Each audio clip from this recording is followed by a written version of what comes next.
Alors tout comme je vous ai montré un exemple intermédiaire pour le produit de fonction, je voulais vous montrer également un autre exemple intermédiaire pour le quotient de fonction, parce que c'est pas forcément de la forme ax plus b plus cx plus d, évidemment on peut mixer un peu tout et n'importe quoi. Là, je vais vous montrer quelque chose d'un peu différent, et notamment quelque chose qui arrive assez souvent lorsqu'on vient de faire la dérivée d'une fonction, se retrouver avec un carré au dénominateur, et donc qu'est-ce qu'il faut faire dans ce cas-là? Alors, est-ce qu'il y a une valeur interdite par cette fonction-là? C'est un quotient. C'est un quotient, donc forcément, on va aller chercher les x pour lesquels le dénominateur est égal à 0. Quels sont ceux-là? Bien en fait, x moins 1 au carré vaut 0 si x plus 1, pardon, si x plus 1 égale 0. C'est-à-dire si x égale moins 1.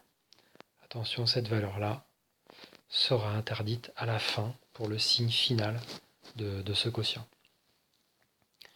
En 2, on va aller regarder quand est-ce que cette fonction n'a pas de signe, quand est-ce qu'elle s'annule, quand est-ce qu'elle vaut 0. Elle vaut 0 lorsque moins 2x moins 3 sur x plus 1 au carré égale 0. Quel est le seul moyen pour qu'un quotient soit nul? Bien, en fait, il faut que le numérateur soit nul. C'est pour ça que je l'écris immédiatement comme ceci. En faisant passer le moins 3 de l'autre côté du signe égal, on aura plus 3. Et en divisant les deux côtés par moins 2, on aura à la fin x égale moins 3 demi. Alors là, on va s'arrêter quand même 2 secondes sur l'histoire du signe qu'on va mettre. On va chercher à savoir où est le plus et le moins. Comment ça va se passer en rédaction ici? En fait, on pourrait faire notre tableau avec nos deux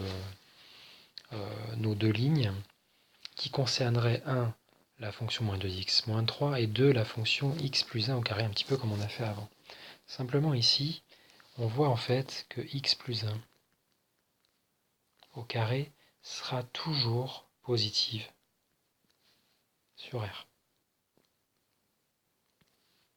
Qu'est-ce que ça veut dire? Ça veut dire que dans notre tableau, ça, ce sera forcément plus partout.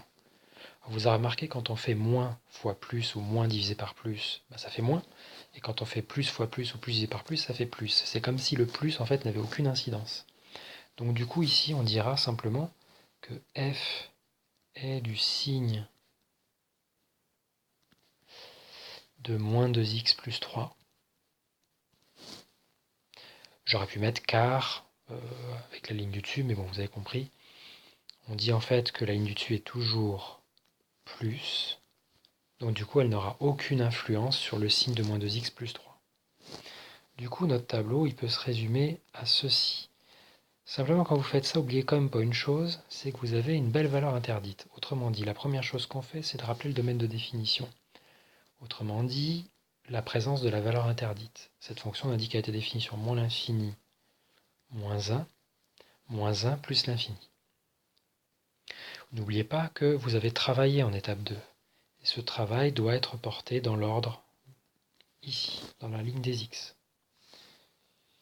Et bien finalement, on s'aperçoit que le signe total va être donné par moins 2x moins 3. Alors ici, qu'est-ce qui va concerner moins 2x moins 3? C'est moins 3,5, moins 1, pas vraiment.